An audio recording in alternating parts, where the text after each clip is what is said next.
जय भीम दोस्तों। ये कहानी सुनना और कमेंट करके बताना। रोहन बेटा, पापा के जो पुराने कपड़े सामान आदि है, जिसको जो चाहिए वो ले लो। दोनों दामाद जी लोगों से भी पूछ लिया लेना। कुसुम जी ने भरे गले से अपने बड़े बेटे से कहा और रोने लगी। मम्मी जी, आप दुखी मत होइए, हमें बस पापा जी और आपका आशीर्वाद चाहिए। पापा जी ने हमें किसी चीज़ के लिए कमी नहीं छोड़ी थी। संपत्ति सब बहुत अच्छा घर परिवार था। संपत्ति दोनों लोगों की तनिक भी लालच नहीं था। कुसुम जी अपने पति महेश जी का और बेटे और बेटियों का खुशहाल परिवार था। बड़ा बेटा रौनक महेश जी व्यवसाय और बखूबी संभालता था। वहीं छोटा नमन सीए था। दोनों पत्नियां भी संस्कारी थी, पर जो छोटी वाली थी वो चंचल और मुंह फटती। दोनों बेटियों का विवाह भी अच्छे घरों में हो चुका था और दोनों ही अपनी अपनी गृहस्थी में बहुत खुशहाल जीवन जी रही थी। कुछ बहुत अच्छा चल रहा था, लेकिन वो कहते हैं कि समय का कोई भरोसा नहीं होता। अच्छे खासे स्वस्थ महेश एक दिन सुबह उठकर बाथरूम में गए और वहीं पे गिर पड़े। दोनों बेटे तुरंत उसे अस्पताल लेके गए। डॉक्टरों ने उसे मृत घोषित कर दिया। अचानक ही घर परिवार पे एक पहाड़ सा टूट पड़ा। इस हादसे से परिवार वाले दंग रह चुके थे। उन्होंने कुछ सोचने समझने का मौका ही नहीं मिला था। महेश जी ने कुसुम जी तो धमक ही रह गई। सभी का तो रो रो कर बुरा हाल था कि तैयारी चल रही थी। बेटी विदेश जाने वाली थी। दामाद उसका ऑफिस की तरफ से 5 सालों के लिए भेज रहा था।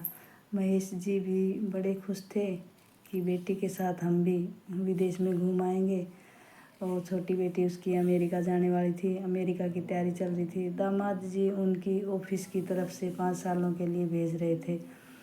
महेश जी भी बड़े खुश थे। बार बार बड़े बेटे रौनक से प्रश्न और कुसुम जी का भी पासपोर्ट बनवाने के लिए कह रहे थे। उन्होंने बड़ी खुशी थी। चलो बेटी के बहाने हम भी विदेश की धरती पर घूम आएंगे। भगवान को शायद उनकी खुशी अच्छी नहीं लगी और उन्हें अपने ही पास बुला लिया। बेटियां भी बहुत खुश थी। बड़े दामाद अपनी पत्नी से बोले, तुम्हारे परिवार में बहुत बड़ा दुख है। तुम ऐसा करो, 5-7 दिन यहीं रुक जाओ। कुछ दिन तक आपकी मम्मी को ज़रूरत है आपकी।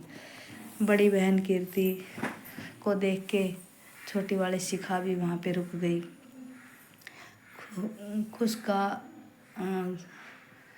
का पल तो पलक झपकते ही बीत जाता है, लेकिन दुखों का पल बड़ी मुश्किल से बीतता है और बोझिल समय काटना आसान नहीं होता। इस सब तरह सब साथ साथ एक दूसरे का हौसला बांधते हुए 13 दिन बेटों ने पिता की 13वीं खूब धूमधाम से मनाई। और दूसरे ही दिन कुसुम जी अपने बड़े से उपोषक उपरोक्त बात कहना चाहती थी। बेटी दामाद को कि कोई असंतोष न रह जाए, लेकिन दामादों की बातें सुनकर उसका सीना चौड़ा हो गया। रात में कुसुम जी अपनी अलमारी खोली। कुछ उनमें जेवर रखे थे, बाकी सब लेकर मैं वे अपना मांग टीका नथ भारी सीताहार हमेशा अपने पास रखती थी। हर पूजा पाठ में बहुत शौक से पहनती थी। वो भरे नियमों से इन जेवरों को सहलाती रही। तभी छोटी बेटी शिखा वहाँ आकर बैठ गई और माँ को ढांढस बंधाने लगी।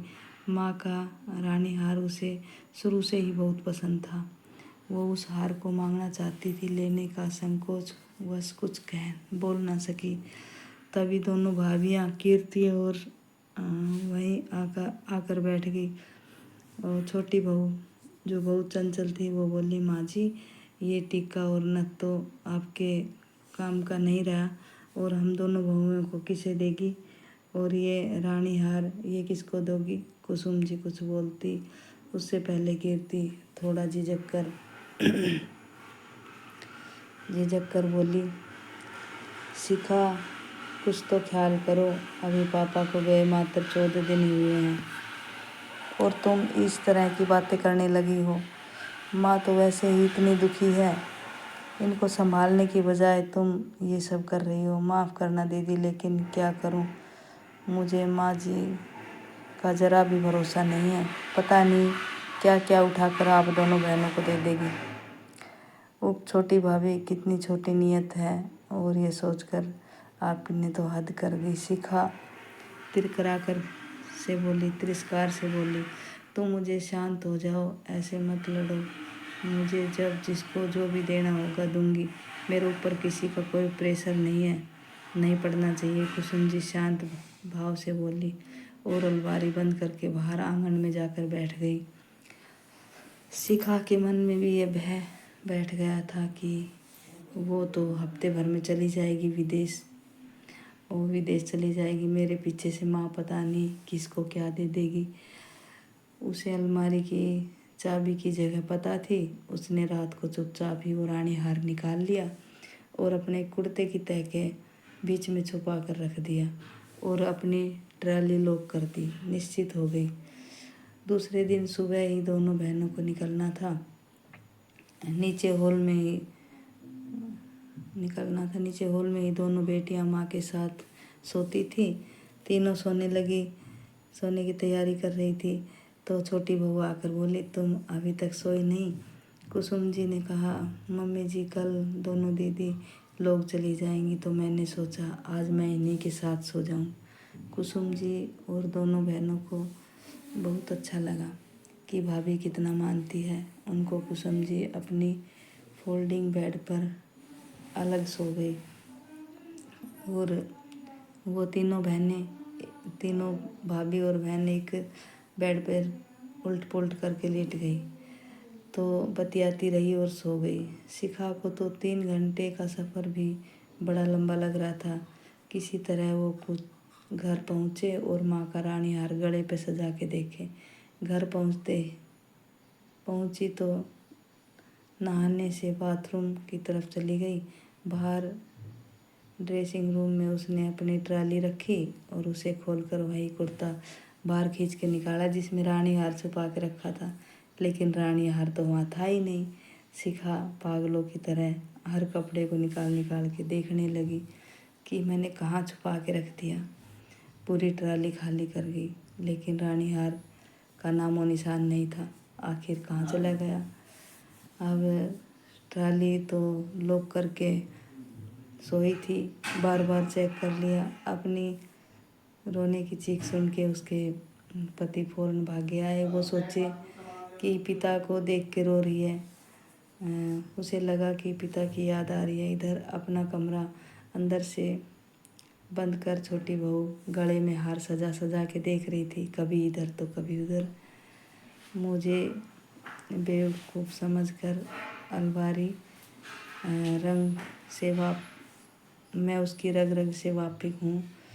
तो भला हो आपके बेटे का जिसने आपकी ट्राली का लॉक नंबर बता के मुझसे खुलवाया था। कपड़े निकालने के लिए आप लोगों के पास होना तो मेरा बस बहाना था, और मुझे तो आपकी ट्राली से ये हार चुराना था। अब ये कोई कभी नहीं जान सकेगा कि हार गया तो कहाँ गया, क्योंकि ननद रानी आपकी तो जुबान पे ताला लग गया। आप तो कुछ बोल नहीं सकोगे। मतलब अपना भेद खोला तो कहकर वो कुटिलता से मुस्कुरा दी। छोटी भाभी ने शिखा को धोखा दिया, और धोखा ऐसा जिसका घाव कभी कुसुम जी को लगेगा तब शायद ही वह दुख से उबर पाए।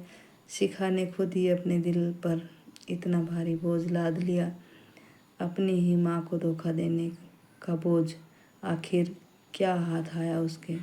हार तो हाथ आया नहीं, पूरा जीवन सर झुकाकर जीने को मजबूर हो गई। उसे अच्छी तरह से समझ आ गया था कि अपनों को धोखा देने का यही श्रेय होता है। अरे तो देखो, धोखा नहीं देना चाहिए था। मांग लेती वो, अपनी माँ से मांग लेती, अपनी भाभी से मांग लेती, भाभी जी ये मुझे पसंद है, इसको तो मैं ही लेऊँगी, ऐसा भी बोल सकती थी वो। लेकिन उसने बहुत बड़ी गलती कथा करी। करने से तो तुम लोगों ने रोक तभी दिया तो हमें। कहते हैं कथा करने से तो रोक दिया, लेकिन अब थोड़े दिन बाद कावड़ लाने का टाइम है। जब रोक के दिखाना, जब हम कावड़ लेने जाएंगे ना, बाबा साहेब की कृपा से जब रोक के दिखाना तुम लोग मेहनत करो। अब तो कोई बात ना, रोक दिया तो रोक दिया, लेकिन ये फिर भी हिंदू बने रहेंगे। जय भीम, जय भीम, जय भीम। आप बताओ, हिंदू बनोगे या फिर बुद्धिस्ट? ऐसी ही इतना अपमान करवाने के बाद भी अगर तुम हिंदू हो तो फिर तुम्हारी मर्जी। जय भीम सभी को।